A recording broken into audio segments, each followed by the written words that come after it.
दोस्त अगर ये फॉलो करोगे आप सच में, तो मैं ये कहता हूँ कि आप सेलेक्ट हो जाओगे, प्रॉमिस टू यू सेलेक्ट हो जाएंगे। जो मैं अगली 1 मिनट बोलने वाला हूँ ये आपके सिलेक्शन के लिए बहुत इंपॉर्टेंट है, याद रख लेना। देखो आपके एग्जाम में आपने मान लिया, आप उसी हिसाब से देख लेना वो सब्जेक्ट आपके में है या नहीं, या कोई सा और सब्जेक्ट होगा। कितने भी सब्जेक्ट हो पॉलिसी यही रहनी है। रीजनिंग हो गया आपका, जीएस हो गया, मैथ हो गया, और कौन सा सब्जेक्ट बच जाएगा, एक आपका हिंदी या अंग्रेजी बच जाएगा, ऐसे ही तो बचेगा। तो हिंदी या अंग्रेजी जो कोई भी है, देखना ध्यान से। तो मैंने कहा दोस्त आपने अपनी तैयारी के लिए आइडियल मान लिए कि मैं 8 घंटे पढ़ाई करूंगा, ठीक है, 8 घंटे, 10 घंटे, कोई बच्चा 12 घंटे भी पढ़ेगा, कोई 6 घंटे भी पढ़ेगा, जितने भी घंटे आप पढ़ें कोई दिक्कत नहीं।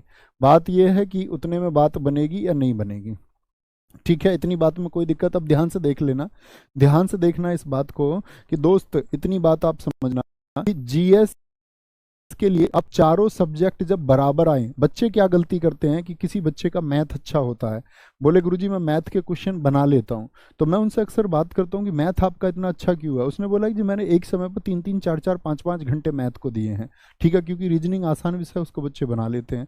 फिर बात आती है जीएस की, जी जीएस मेरी कमजोर है, तो बच्चों से मैं पूछता हूँ जीएस कमजोर क्यों है, क्योंकि वो कहते हैं कि जीएस को हमने कभी उतनी शिद्दत से उतने घंटे उसको दिए नहीं। तो सबसे पहला रूल क्या है, सबसे पहला रूल तो ये है दोस्त, जितनी भी देर पढ़ाई करें तो चारों सब्जेक्ट में बांट लेना। 6 घंटे पढ़ाई करते हैं या 8 घंटे पढ़ाई करते हैं या 10 घंटे, 10 घंटे वाले बच्चे को मैं आइडियल मानूंगा कि ये 2.5-2.5 घंटे आप इनको दें, ठीक है, 2.5 घंटे जीएस को, 2.5 घंटे मैथ को, 2.5 घंटे रीजनिंग को, 2.5 घंटे हिंदी को। भैया कैसी बात कर रहे हैं, 2.5 घंटे हिंदी को, पहले मेरी बात सुन लीजिए सारी। तो क्या बोलेंगे आप, कहेंगे भैया हिंदी को तो 2.5 घंटा देने की आवश्यकता ही नहीं है, जितना पढ़ते हैं, एक तो इसकी क्लास हो गई, एक प्रैक्टिस सेट हमने इसका लगा लिया, तो 1.5-2 घंटे में तो हमको सफिशियंट लगता है। तो दोस्त कुछ तो टाइम यहाँ से बचाओगे ना, यहाँ से कुछ तो टाइम बचाओगे, यहाँ से जितना मान के चलिए आपने यहाँ से 1 घंटा बचा लिया 2.5 घंटे में से, तो ये 1 घंटा कहाँ पहुँचा देना है, ये 1 घंटा पहुंचा देना है जिस सब्जेक्ट में आपकी कमजोरी है। तो यहाँ +1 आवर हो गया मान के चलो, जिसका जीएस कमजोर है, ठीक है। अच्छा भैया रीजनिंग के लिए 2.5 घंटे की मुझे जरूरत ही नहीं लगती, एक प्रैक्टिस सेट लगा लेता हूँ स्पीड मोड पे 2x की स्पीड पे, या कोई बुक है मेरे वहाँ से मैं प्रैक्टिस सेट लगा लेता हूँ रीजनिंग का, और तो भैया मुझको जरूरत ही नहीं, बस एक क्लास की जरूरत होती है रीजनिंग के लिए और एक प्रैक्टिस सेट की निरंतर।